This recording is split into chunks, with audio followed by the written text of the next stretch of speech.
Good afternoon, everybody. It is January 25th, and it's like impossible to believe that we are already this much through the year 2024. But I want to give some thoughts on the so-called soft landing. We hear about this all the time on the news that the Fed, are they going to engineer a soft landing? Has there ever been a soft landing? All these questions about soft landings. So what is a soft landing? Interestingly enough, a soft landing has actually never been defined, but here's the best I can do. A soft landing is basically the Fed raising rates, controlling inflation, and doing it in a way that does not crash the labor market. So if you look back during past rate hiking cycles, you normally get something in the financial system that kind of breaks a little bit. You get a spike in unemployment as a result of that, and that would qualify as a hard landing. Now, a lot of people thought we were going to get that in 2023. It didn't materialize. Some people are calling for that in 2024. Whether it materializes or not, we'll see.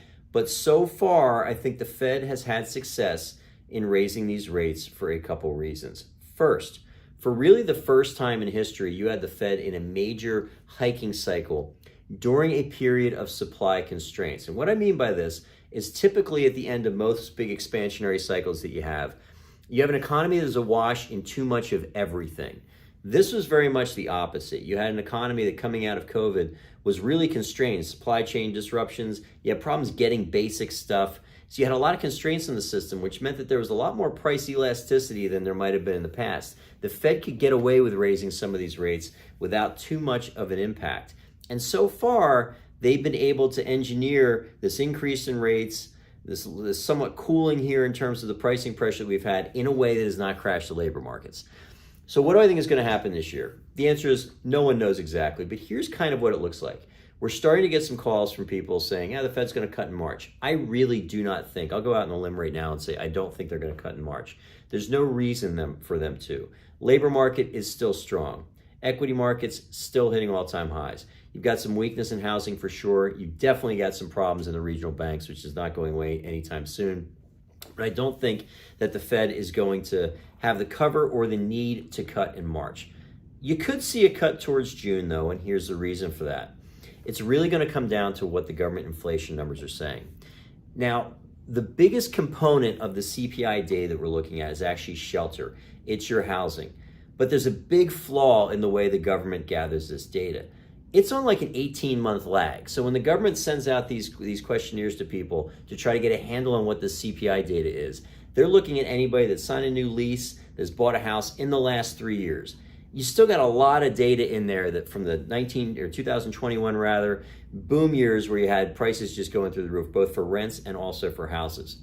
But what you see in the private sector, Zillow specifically, Zillow tracks all this data real time. What you found is about 12, 14 months or so, once the Fed began hiking, you saw that basically these prices fell off a cliff. We've known this for about a year now. That is not represented in the CPI data. It's going to be this year. We're just starting to see the beginning of it, where now these really much lower prices for shelter are going to show up in the CPI data. That's going to give the Fed a little bit of cover to potentially cut rates, but I don't think it's going to be till later on this year.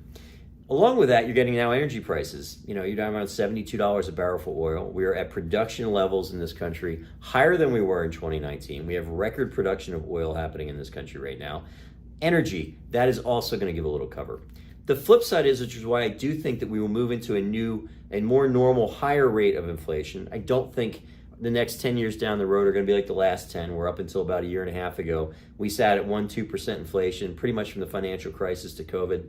I don't think you're going to get that. I think we're going to have something that looks more like you might have had after the 70s, into the 80s, early 90s, where you had 3 to 5% inflation pretty typically. That's partially because supply chains are coming home. It's one of the outcomes of COVID. Also, what's happening in Russia, Ukraine. The onshoring, which I do think is really good for the country, is not slowing down, but it costs money. It creates inflationary pressures to basically redo the global supply chain. That is what you're seeing. You're also seeing shipping costs with all the uncertainties around the Red Sea right now. That is occurring. You got some labor problems in terms of shipping as well. You're seeing some other commodities now start to lift their heads and prices continue to go up. And you just got the fact that, this year in 2024, federal government's going to have to refinance about $8 trillion worth of Treasury debt. They're running $1.5 trillion deficits as well. That means we've got to find buyers for $10 trillion worth of government debt. Assuming natural buyers don't show up, the foreigners that in the past have bought a lot of our debt show up, some of that's going to be monetized by the Federal Reserve. So I think that that's going to put a floor at least on some of those in inflation numbers. I don't think we go back to where we were pre-COVID. I don't think it stays at 9 or goes back to 9 like we saw a year and a half or so ago. But I do think that we're going to be in a new normal in terms of inflation. But not in the short term, because we're going to start seeing these numbers come in, particularly around housing. They're going to be a lot lower than they have been in the past. It's going to show a meaningful deceleration of inflation. That might give the Fed a little cover to continue to cut rates, rather, towards the middle of the year. But again, a lot of things in the world can change, and they can change really fast. The last couple of years have taught us that. I've had you now for about 5 minutes and 30 seconds. I appreciate you staying with me. If you have any questions on any of the topics I discussed, you just want to dive into in greater detail, give me a call. Make some comments down below here. This will be up on YouTube and also on LinkedIn.